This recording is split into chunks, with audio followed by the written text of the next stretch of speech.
नमस्कार मंडळी, मी छाया आपलं सर्वांचं आपल्या आणखीन एका नवीन व्हिडिओमध्ये अगदी मनापासून स्वागत करते। तर आणखीन एका नवीन दिवसाची मस्त अशी सकाळ सकाळ सुरुवात झालेली आहे आणि व्हिडिओला पण मी सकाळ सकाळ सुरुवात केली।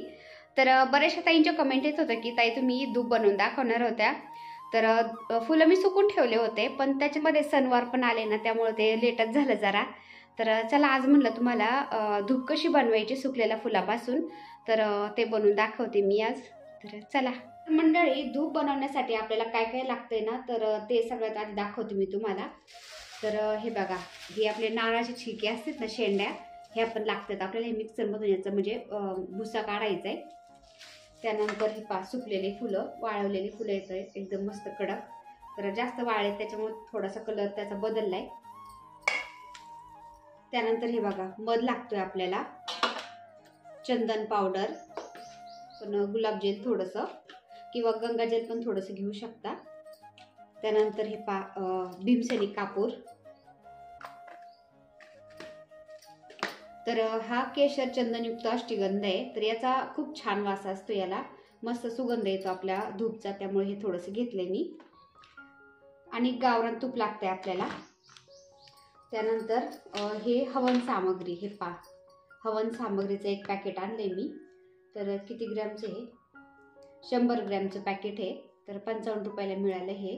त्यानंतर हे लोबान आणि गुगल, आणि हे ओलं शेण आहे, गावरान गाईचं ओलं शेण। सुकं मिळालं तरी पण मिक्सरमधून याला त्याची पावडर करून काढायचं, पण मला हे ओलं मिळालं त्याच्यामुळे मी हे वापरणार नाहीये, आणि कमी पडलं तर वापरेल पण, त्यामुळे मी थोडंसं सुकं पण ठेवलंय आणि हे ओलं पण ठेवलंय। आणि धूप बनवण्यासाठी आपल्याला जे आकार द्यायचा असतो ना, तर त्याला हे इंजेक्शन घेतलंय, हे बघू शकता तुम्ही। धूप मस्त निघते, आणि तर कसं करायचंय ना, मी तुम्हाला ते नंतर दाखवणारच आहे। तर सगळ्यात आधी फुलं मी मिक्सर मध्ये बारीक करून घेते।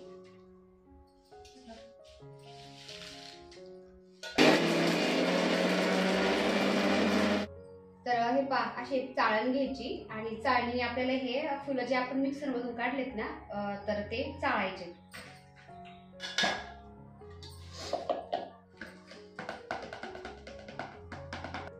हे बघा, असं बारीक लागतंय आपल्याला, जास्त मोठ्याला पण नाही घ्यायचंय।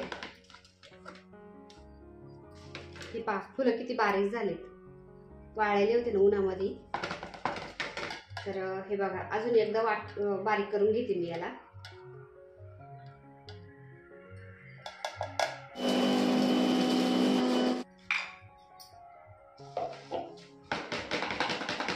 तर हे फुलांचा भुसा एवढा निघलाय, एवढा पुरे झाला आपल्याला। हे बघा किती बारीक झालाय, एकदम सून। मंडळी, या नारळाच्या शेंड्या आहेत ना, थोड्याशा बारीक बारीक करून घ्यायच्या आणि मग मिक्सर मध्ये वाटायच्या, नाहीतर मग अख्खाला जर घातलं ना आपण तशाच, आपलं मिक्सरचं भांड तुटून जातं। आणि नाहीतर मग हे आपलं नारळाचं कोकोपीट मिळतं ना, ते पण तुम्ही असं वाळवून सुकून ते पण बारीक मिक्सरला बारीक करून घेऊ शकता। नाहीतर मग याच्या जागेवरती आपण जे वखरीमध्ये किंवा एखाद्या दुकानामध्ये पण मिळतं, लाकडाचा बुरादा म्हणजे लाकडाचा भुसा, तो पण बारीक करून तो पण वापरू शकता।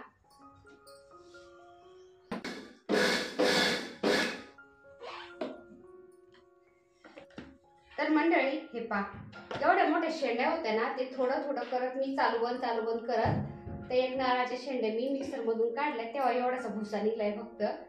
तर ते पण मिक्सरचं भांड खराब होण्याची शक्यता असते, त्याच्यामुळं नारळाच्या शेंड्यांच्या फंड्यात पडायचंच नाही। डायरेक्ट कोकोपीट असतं ना, ते आणायचं आणि ते थोडंसं सुकून मिक्सर मधून बारीक करून घ्यायचं। नाहीतर मग लाकडाच्या वखरीतून लाकडाचा भुसा असतो ना, तो आणायचा आणि तो मिक्सर मधून बारीक करून घ्यायचा तरी चालतं। पण नारळाच्या शेंड्या मिक्सर मधून काढू नका, नाही मिक्सरचं भांड खराब होऊन जातं, असं होतं।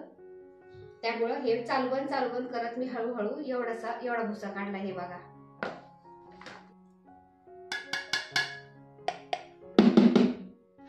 नारळाचं हे शेंड्या असतात, हे काय बारीक झाल्या जात नाहीत, जे फक्त निघतं त्याचं पावडर हे असं थोडंसं निघतं फक्त। एवढं एक नारळाच्या शेंड्यातून फक्त एवढं निघलंय। तर हे हे कसं राहते वरती। तर सीधा कोकोपीट आणायचं, नर्सरीमध्ये कुठं पण मिळेल, त्याच्या फंड्यात पडायचंच नाही ना, मिक्सरचं भांड खराब होऊन जाईल। मी हळूहळू मिक्सरच्या भांड्यातून चालू बंद करून मिक्सर एवढं काढलंय, भरपूर झालं एवढं. आता सुकलेली फुलं आणि नारळाचा भुसा मी एकत्र करून घेतला एवढा. आता बाकीची तयारी करू आपण. तर हे पाणी हवन सामग्री ही पण आपल्याला मिक्सरवरून बारीक करून काढायची. ही हवन सामग्री याच्यात सगळे प्रकार असतात, जेवढं लागतं ना हवनसाठी आपल्याला तर ते सगळं असतं याच्यामध्ये. तर मंडळी, आपण धूपमध्ये जेव्हा हवन सामग्री घालतो ना, तर हवनसारखे वातावरण आपल्या घरामध्ये तयार होतं आणि हवन सामग्री जाळायला खूप चांगलं असतं. आपल्या घराचं वातावरण एकदम शुद्ध होऊन जातं आणि घरामध्ये जी नकारात्मक ऊर्जा असते ना ती सुद्धा निघून जाते. वास्तुदोष असतात ते सुद्धा दूर झाले जातात. आणि लोबान पण घालणार आहेत आपण धूपमध्ये ना, तर लोबान आपल्या घरामध्ये त्यानंतर सणावाराला असं जाळायला खूप चांगलं असतं. तर लोबानला दुसरं नाव आहे नवदुर्गा धूप असं सुद्धा म्हणतात. पहिले लोक असं आगारी काही असलं ना तर असं शेणाचं जे वाळलेलं गौरी ना गौरीवर टाकायचे आणि ते जाळायचे. तर त्यांनी नकारात्मक ऊर्जा आपल्या घरामधली निघून जाते आणि पॉझिटिव्हिटी तयार होते आपल्या घरामध्ये. आणि गुगल, तर गुगळ पण म्हणतं कोणी त्याला, तर ते झाडाच्या डिंकापासून म्हणजे काहीतरी वेगळ्या प्रकारचं झाड असतं, त्याच्या डिंकापासून ते गुगळ बनवलं जातं. तर गुगळसुद्धा आपल्या घरामध्ये जाळायला खूप चांगलं असतं. त्याने सुद्धा आपल्या घरामध्ये होणारे त्रास कमी झाले जातात, सकारात्मक ऊर्जा तयार होते आणि वास्तुदोष पण दूर झाले जातात. तर ह्या धूपमध्ये बऱ्याचशा गोष्टी अशा घालणार आहेत आपण की त्यामुळं आपल्या घरामधले बरेचसे त्रास कमी व्हायला मदत होते. आणि आपण जे बाजारात धूप घेतो ना त्याच्यामध्ये एवढे काही वस्तू घातलेल्या नसतात. तर हे हवन सामग्रीचं उरलेलं आहे ना, हे खूप प्रकारचे लाकडं वगैरे याच्यात असतात, हे टाकून नाही देणार मी. आपलं जे गौरीचं हे असतं ना याच्यावरती कापूर टाकून मी थोडं जाळते ना, तर हे पण असं थोडंसं टाकून कापूर वगैरे टाकून जाळते. तर हे टाकून नाही देत मी, असं ठेवते. आता हे गुगल किंवा गुगुळ पण म्हणतात कोणी याला, तर हे डिंकासारखं असतं ना, हे शक्यतो पाण्यामध्ये भिजवतात रात्रीचं, म्हणजे त्याचं डिंकासारखं एकदम असं चिकट मिश्रण तयार होतं आणि त्यांनी आपली धूप एकदम असं म्हणजे त्याला बाइंडिंग येते, धूप कडक होती, तुटल्या जात नाही. तर मला काही लक्षातच राहिलं नाही ते असं भिजून ठेवायचं रात्रीचं. त्यामुळे मी आता याला बारीक करते आणि ते चिकट आहे ना डिंकासारखं, ते काही बारीक होणार नाही लवकर. त्यामुळं हवन सामग्री त्यानंतर फुलांची पावडर हे सगळी मिक्स केलेली मी ती थोडीशी पावडर घालते याच्यामध्ये, म्हणजे ते चिकटणार नाही आणि गुगल ते एकदम बारीक पावडर झाले जाईल. पण शक्यतो तुम्ही गुगळ आहे ना रात्रीचंच गरम पाण्यामध्ये भिजवायचं थोडंशा पाण्यामध्ये, म्हणजे ते एकदम चिकट त्याचं मिश्रण तयार झालं जाईल. धूप छान होती, पण मी आता याच्यात बारीक करून घालते, म्हणजे लक्षातच नाही. त्यातले त्यात खूप कमेंट यायला लागलं, ताईंच्या ना तू धूप बनवून दाखवणार होती ना, तर त्याचं काय झालं. तर म्हटलं चला आता घाई गडबडीमध्ये मी असंच बनवते, तरी पण चालतं, पण थोडीशी बाइंडिंग कमी येते, म्हणजे धूपला असा चिकटपणा येत नाही, धूप तुटण्याची शक्यता असते. तर धूपला असं चिकटपणा आला नाही, धूप तुटायला लागली ना, तर त्याच्यामध्ये काय घालतात ते पण मी पुढं तुम्हाला दाखवते आता. तर ते जे गुगळ मी बारीक केलं होतं ना पावडरमध्ये, त्याच्यामध्येच मी आता लोबान पण घातलं आहे आणि जो भीमसेनी कापूर घेतला होता ना तो पण घातला आहे त्याच्यामध्ये. तर भीमसेनी कापराचा वेगळंच पावडर करायची ती घालायची त्याच्यामध्ये, कारण त्याच्यामध्ये मी फुलांचा आणि हवन सामग्रीचा थोडासा भुसा टाकलेला आहे ना, त्याच्यामुळं ते बारीक होऊन जाईल म्हणलं. त्याच्यामुळं मी त्याच्यामध्येच आता लोबान आणि भीमसेनी कापूर, थोडीशी लवंग घातली, थोडीशी दालचिनीचे तुकडे करून टाकते त्याच्यामध्ये, दालचिनी, त्यानंतर लवंग पण घालतात बरं का. तर हवन सामग्रीमध्ये लवंग वगैरे सगळं असतं, तरी मी थोडंसं वाढवलं त्याच्यामध्ये. आणि तेजपत्तासुद्धा घरात जाळायला खूप चांगलं असतं, तर तेजपत्ता पण बरंच घातला आहे मी त्याच्यामध्ये. आता सगळं हे बारीक मी करून घेते पावडर. तर एवढंच घातलं असतं ना नुसतं तेजपत्ता त्यानंतर लवंग, हे ते मिक्सरच्या भांड्याला तळालाच असं एकदम ते फिरत राहिलं असतं, एकदम बारीक नसतं झालं. त्यामुळं जे फुलांचा भुसा होता, हवन सामग्रीचा ती जी पावडर होती ना ती त्याच्यामध्ये मी थोडीशी घातली आणि बारीक करून घेतले. तर कापूर पण मी त्याच्यामध्येच घातला, त्याच्यामुळे थोडासा ओलसरपणा आलाय त्याला, पण काय हरकत नाही. मी चाळणीने थोडंसं हाताने हलवून त्याला मी ते सगळं म्हणजे चाळून घेतले. तर त्याच्यामध्ये जर कापूर घातला तर त्याला थोडासा असा ओलसरपणा येतो, कारण आपण गुगळ घातलेला असतं ना, गुगळ डिंकासारखंच असतं ना त्यामुळं.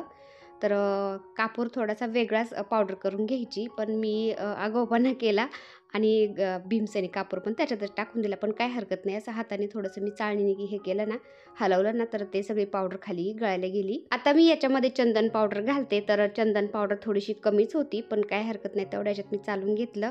चंदन पावडर थोडी बरीच घालायची. आणि केशर चंदनयुक्त हे अष्टगंध आहे ना, याला खूप छान, इतका छान फ्रेग्रन्स आहे ना, तर हे मी अक्कलकोटवरून आणलं होतं ना, तर 2-3 डबे आणलेले आहेत मी. तर एक डब्बी याच्यामध्ये घातली मी. तर हे अष्टगंधानी आपल्या धूपचा खूप छान असा फ्रेग्रन्स येतो लावल्यावर घरामध्ये. तर ते पण घातले मी. आता सगळं सामग्री मिक्स करून घेते. आता आपल्या धूपचा एकदम छान असा फ्रेग्रन्स यावा, मस्त वास यावा यासाठी मी इसेन्शियल ऑइल घालते याच्यामध्ये. तर होते माझ्याकडं, कारण जे सिरेमिकचं पॉट आहे ना त्याच्यामध्ये थोडंसं पाणी टाकायचं असतं वरती आणि त्याच्यामध्ये इसेन्शियल ऑइल टाकायचं असतं. ते पाणी गरम झालं की त्याचा खूप छान असा फ्रेग्रन्स पसरतो घरामध्ये. त्यासाठी मी आणलेले होते. तर इसेन्शियल ऑइल माझ्याकडं सॅन्डलची आहे, त्यानंतर लव्हेंडर आहे, लेमन आहे. तर ही सॅन्डलची इसेन्शियल ऑइल मी याच्यामध्ये घालते आता. तर असं एकदम छान असा वास येण्यासाठी इसेन्शियल ऑइल घातलं तरी चालतं. नाहीतर मग अशा आपले देवासाठी आपण अत्तर वापरतो ना छान अशी, तर तीसुद्धा अत्तर थोडीशी घातली तरी याच्यामध्ये चालतं, छान वास येतो. तर देवासाठी आपण अत्तर तर आणतच असतो ना घरामध्ये, ती पण घालायची वाटलं तर थोडीशी. आता ते इसेन्शियल ऑइल घातलं मी त्याच्यामध्ये. त्यानंतर मध घालते, तर मध पण घालायचा आणि गावरान गाईचं तूप घालते मी आता याच्यामध्ये. तर तुम्हाला हवं तर तुम्ही गावरान गाईचं तूप घालू शकतात किंवा तिळाचं तेल घालू शकता, नाहीतर मग खोबऱ्याचं तेल पण घालू शकता. आणि ह्या सगळ्या वस्तू मी काही मोजून मापून घेत नाही बरं का, मी सगळे अंदाजेच घेत असते. तर एखादी वस्तू कमी जास्त झाली तरी पण चालतं. तर गावरान तूप हे गरम करून घेतलं होतं मी, कारण थंडीचं वातावरण आहे ना, ते असं घट्ट झालं जाते, त्यामुळं गरम करून घेतलं मी. आधी थोडंसं घातलं, त्यानंतर थोडंसं कमीच वाटलं मला, त्यानंतर मी पुन्हा थोडंसं घातलंय. तर तुम्ही बघू शकता सगळं थोडं थोडं थोडं घेतलंय मी ना. फुलांचा ते भुसा, त्यानंतर नारळाचा भुसा, त्यानंतर हवन सामग्री, चंदन पावडर, हे सगळं थोडं थोडं घालायचं असतं ना, तर ते बरंचसं होऊन जातं. तर हेच किती झालंय तुम्ही बघू शकता. अजून तर याच्यात शेण घालायचंय. आपण याच्यामध्ये इसेन्शियल ऑइल, गावरान तूप घातलंय ना, तर हे सारण आहे ना सगळं, याला मी व्यवस्थित चोळून घेते असं, म्हणजे सगळ्याला ते व्यवस्थित लागलं जाईल. आणि त्यानंतर शेण घालते. तर शेणाचं पण मी कालच आणून ठेवलं होतं ना, तर वरचं आवरण असं कडक झालंय. मला प्लास्टिकच्या पिशवीमध्ये घालून ठेवायचं लक्षातच नाही. तर ते कडक वरचं आवरण काढावं लागेल मला आणि जे ओलसर आहे तेच घालते. तर गावरान गाईचं शेण पण मला थोडं सापडलंय, त्यामुळं मी तेवढंच घालते. आणि मध मी आधी घातला होता थोडासा, त्यानंतर अजून थोडासा घातलाय. असं मला थोडंसं कमी वाटलं ना, तर मी ते थोडंसं वाढवते, म्हणजे ते छान होऊन जातं. आणि कोणी कोणी तर गूळ पाण्यामध्ये भिजवून ते पण घालतात, त्यांनी पण छान बाइंडिंग आली जाती. आणि म्हणतात की धूपमध्ये गूळ घातला ना, तर त्यांनी छान असा वास येतो. तर कोणी कोणी गूळ पण घालतं पाण्यामध्ये मिक्स करून. तर मी गूळ नाही घातला, मध घातला याच्यामध्ये. आता बघा हे शेण थोडंसं सुकलेलं आहे, पण ते असं बारीक केलं ना तर होऊन जाते. तर याला मी मस्त असं बारीक करून घेते. आतमधून ओलं येते आणि वरून ते थोडंसं सुकलं आहे. तर छान असं याला एकदम मस्त बाइंडिंग येण्यासाठी छान असं चोळून घ्यावं लागेल. तुम्ही बघू शकता सगळं एकजीव झालं पाहिजे. त्यामुळं शक्यतो ताजंच शेण घ्यायचं. आणि ताजं नसेल तर सुकलेलं जर मिळालं तरी पण ते तुम्ही मिक्सरला बारीक करून किंवा असं काहीतरी खलबत्त्यात ठेचून ते बुरादा करून त्याचा तुम्ही भुसा करून घालू शकता. नाहीतर नाही मिळाला तरी पण चालेल शेण, कारण सिटीमध्ये काही शक्य नसतं शेण मिळणंच म्हणून. तर आपण शेणाऐवजी चंदन पावडर थोडीशी जास्त घालायची. तर असं पण केलं तरी पण चालतं, काही शेण मिळणंच असं म्हणून नाही आहे सगळ्यांनाच. त्यामुळं चंदन पावडर जास्त घालायची आणि धूप छान अशी झाली जाते. कारण कसं आहे ना, एखादी वस्तू मिळती, नाही मिळत, तर सगळंच मिळेल असं म्हणून नाही आहे आपल्याला. एखादी वस्तू नाही मिळाली तर आपल्याला ॲडजस्ट करून घ्यायचं असतं. तर हे मी आता गुलाबजल घातलं याच्यामध्ये आणि थोडंसं गंगाजल आहे माझ्याकडं, तर गंगाजल घालून थोडंसं पाणी घालून हे एकदम एकजीव करून घेते. तर तुम्ही बघू शकता थोडंसं मी पाणी पण घातलं याच्यामध्ये, मळून घेतले, तरी पण याला व्यवस्थित अशी म्हणावं अशी बाइंडिंग नाही आहे. तर धूप जे बनवतात ना, ते बाइंडिंग येण्यासाठी काय करतात ना, ते पण सांगते मी तुम्हाला. तर त्याच्यामध्ये ते मैदा घालतात. तर मैद्यानी छान अशी बाइंडिंग आली जाते. तर नुसतं आपण हे फुलांचा भुसा, त्यानंतर नारळाचा भुसा, अजून आपण हवन सामग्री घातली ते, चंदन पावडर, इतक्या सगळ्यांनीच याला बाइंडिंग येणं मुश्किल आहे. बाइंडिंग येत नाही व्यवस्थित, अशी धूपची स्टिक बनल्या जात नाही. त्यामुळे ते काय करतात, मैदा घालतात त्याच्यामध्ये. तर माझ्याकडं मैदा नाही आहे, मी गव्हाचं पीठ घातले. मैद्याऐवजी आपण गव्हाचं पीठ घातलं तरी पण चालतं. आता थोडंसं गव्हाचं पीठ घातलं याच्यामध्ये मी आणि थोडंसं पाणी घालून याला मस्त असं मळून घेते, मी एकजीव करून घेते. आणि आपल्याला पुन्हा थोडंसं वाटलं ना, आता हे व्यवस्थित अशी धूपची स्टिक बनणार नाही आहे, थोडंसं म्हणजे असं तुटल्यासारखं वाटतंय किंवा भुसभुशीत वाटतंय, तर अजून थोडंसं आपण गव्हाचं पीठ किंवा मैदा वाढू शकतो. तर तुम्ही बघू शकता मंडळी, एकदम एकजीव मस्त करून घेतलंय मी आपलं धूपचं सारण सगळं. आता धूप कशी बनवायची ते दाखवते मी तुम्हाला. आता इंजेक्शन असतं ना, इंजेक्शनचा समोरचा भाग असतो ना, त्याला आपण सुई लावतो, तर तो भाग चाकूने कापून टाकायचा आणि इंजेक्शनमध्ये हे धूपचं सारण सगळं म्हणजे धूपचं सारण भरायचं आणि तुम्ही बघू शकता एकदम अलगद अशी आपली धूपची स्टिक झाल्या जाते, एकदम एकसारखी. इंजेक्शनमुळं काय होतं आपलं एकसारख्या धूपच्या स्टिक झाल्या जातात. तर किती छान अशी बाइंडिंग आली तुम्ही बघू शकता आपल्या धूपच्या स्टिकला. अजिबात तुटणार नाही, काहीच नाही. आणि उन्हामध्ये 1-1.5-2 दिवस असं वाळवलं ना, एकदम कडक झाल्या ना त्या, मग तर अजिबातच तुटणार नाही ह्या. तर धूपची स्टिक मी हातामध्ये पण घेतली, तुम्ही बघू शकता अजिबात तुटत नाही आहे. तर असेच मी आता इंजेक्शननी बनवून घेते. तर छोटा मुलगा म्हणला मी पण तुला बनवू लागतो. आणि जे धूपचे कप असतात ना, ते पण घरच्या घरी कसे करायचे ना, ते पण मी तुम्हाला दाखवते आता. तर हे पहा एकदम छोटीशी वाटी आहे, मी असं गंध वगैरे कालवायला मी आणलेल्या आहेत पितळेच्या ना, एकदम इतकी छोटी वाटी आहे ना की बस. तर ती घेतली मी आणि त्याच्यावरती प्लास्टिकचा म्हणजे कागद ठेवला आहे आणि त्याच्यामध्ये असं धूप भरते तुम्ही बघू शकता. आणि परातीच्या काठालाच मी थोडंसं असं ते दाबून घेतलं आणि मध्ये हलकंसं असं बोटाने छिद्र पाडायचं तुम्ही बघू शकता. तर एकदम बाजारात मिळतो ना म्हणजे धूप कप, एकदम तसाच आपल्याला धूप कप बनून जातो. तर हे पहा. तर त्याच्यामध्ये आपण छिद्र पाडतो ना, ते एकदम आरपार नाही पाडायचं, एकदम असं हलक्या बोटाने थोडंसं असं खड्डा करायचा. आणि हे पहा त्याच्यामध्ये आपण म्हणजे वाटीमध्ये प्लास्टिकची पिशवी घातलेली ना, त्याच्यामुळे अलगद असं ते कप निघला जातोय. आता छोटा मुलगा पण मला बनवू लागायला आला आहे स्टिक, म्हणजे धूप स्टिक, धूप कप. कारण तो बोलला कवर करशील तू एकटी. तर आम्ही टेरेसवरतीच आलो, म्हणलं मोकळ्या वातावरणामध्ये आपल्या गार्डनमध्ये बसून ना आपण धूपस्टिक बनवू आणि तसं टेरेसवरती वाळायला घालू. आकाश बोलला वाटीने मला धूपकप नाही बनवता यायचे, तूच बनव, मी इंजेक्शननी आपले धूपस्टिक बनवतो. तर तो धूपस्टिक बनवत होता एकदम मस्त आणि मी तुम्ही बघू शकता एकदम छोट्याशा वाटीने धूपकप बनवत होते. तर बाजारात मिळतात ना एकदम तसेच झाले जातात. हे बघा आता अर्धे झालेत, अर्धे मी लगेच उन्हामध्ये ठेवलेत पेपरवरती आणि बाकीचे बनवून घेते. तर हे बघा किती एकसारखे झाले जसे बाजारातून आणलेत आपण. हे बघा धूप कप पण आणि धूप स्टिक पण एकदम एकसारखे झाल्यात इंजेक्शननी. आणि हाताने बनवले ना आपण, त्याला आकार व्यवस्थित येत नाही, ते कशा आपण वाकड्या तिकड्या झाल्या जातात आणि ते मग मला आवडतच नाही. त्याच्यामुळे मी असं इंजेक्शननी बनवते आणि छोट्याशा वाटीने कप पण बनवते. तर मंडळी धूप बनवायचा हा एकच प्रकार नाही आहे, भरपूर प्रकार आहे. तर भरपूर प्रकारे धूप बनवली जाते. तर मी असंच एक्सपेरिमेंट करून करून शिकलेली आहे. तर भरपूर वेळा मी धूप बनवलेली आहे, कधी यूट्यूबला पाहून बनवली, कधी चुकली. यूट्यूबला पण बऱ्याचशा ताई दादा टाकतात धूप कशी बनवायची, पण बऱ्याचशा वेळा ते चुकीचे पण दाखवतात. त्यांनी आपल्या धूपला व्यवस्थित बाइंडिंग आल्याच जात नाही, ती तुटल्या जाती. तर कधी गुगलला सर्च केलं धूपमध्ये आपण काय काय घालायला पाहिजे, धूपमध्ये काय काय जाळलेलं चांगलं असतं. तर हे सगळं सर्च करून एक्सपेरिमेंट करून करून मी ही धूप कशी बनवायची ते शिकलेली आहे. तर एकदम मस्त अशी धूप झाल्या जाती. तर काही म्हणतात ना, लहान बाळ जेव्हा चालायला लागतं ना, तेव्हा ते एकदा पाऊल टाकलं की लगेच चालायला लागत नाही. ते किती वेळा खाली पडतं, पुन्हा चालायला लागतं, पुन्हा पडतं, पुन्हा चालायला लागतं, असं करून करून ते शिकतं. तसंच आपण पण म्हणजे मनुष्याचं पण आहे. तर अनुभवातून माणूस भरपूर काही शिकत असतं. त्यामुळं माझ्या अनुभवातून मी ही एकदम ॲक्युरेट अशी व्यवस्थित धूप शिकलेली आहे. तर भरपूर वेळा चुकली माझी धूप, असं नाही की मी एकदम एकदाच बनवली आणि एकदम व्यवस्थित आली, असं नाही आहे. तर भरपूर वेळेला चुकली ती आणि पुन्हा मी काय काय त्याच्यामध्ये ॲड करायचं, कशाने काय होतं, काय टाकल्याने चुकते आपली धूप, हे सगळं एक्सपेरिमेंट करून मी अशी धूप शिकले. तर फायनली माझी धूप एकदम मस्त अशी झाल्या गेली, म्हणजे होती आता. तर 6 महिन्यापासून मला धूप एकदम व्यवस्थित यायला लागली, आता तुम्ही बघू शकता. आणि हे धूपचं स्टँड आहे, मी पहिलं धूप आणायचे ना विकत, तर त्याचंच जुनं स्टँड आहे माझ्याकडं. तर त्याच्यामध्येच मी असं हे धूप ठेवून देते. तर एकदम मस्त अशी म्हणजे जळायला जाते धूप आपली. तर तुम्ही बघू शकता. तर मध्ये मध्ये हलकी ती ओली पण एकदम कडक वाळून द्यायची, अजून दुपारपर्यंत मला वाळून द्यावं लागेल ती धूप, तेव्हा एकदम कडक वाळन ती. थोडीशी ओली तरी मी जाळून दाखवली, तर तरी पण ती छान अशी चालली, तुम्ही बघू शकता. तर कोणतीही गोष्ट पहिल्या वेळेस करायची म्हणलं ना, तर ॲक्युरेट येईल असं नाही आहे. ते थोडंफार चुकतं, बिघडतं. पुन्हा आपण ते ट्राय केलं तर पुन्हा ते येतं. एकदा चुकन, दोनदा चुकन, तिसऱ्या वेळात तर चांगली येईल ना. तर पण घरगुती धूप जर केली ना आपण, त्याच्यामध्ये सगळं आपण घालू शकतो, हवन सामग्री, लोबान, गुगल, हे सगळं घालू शकतो आणि ते घरात जाळायला खूप चांगलं असतं.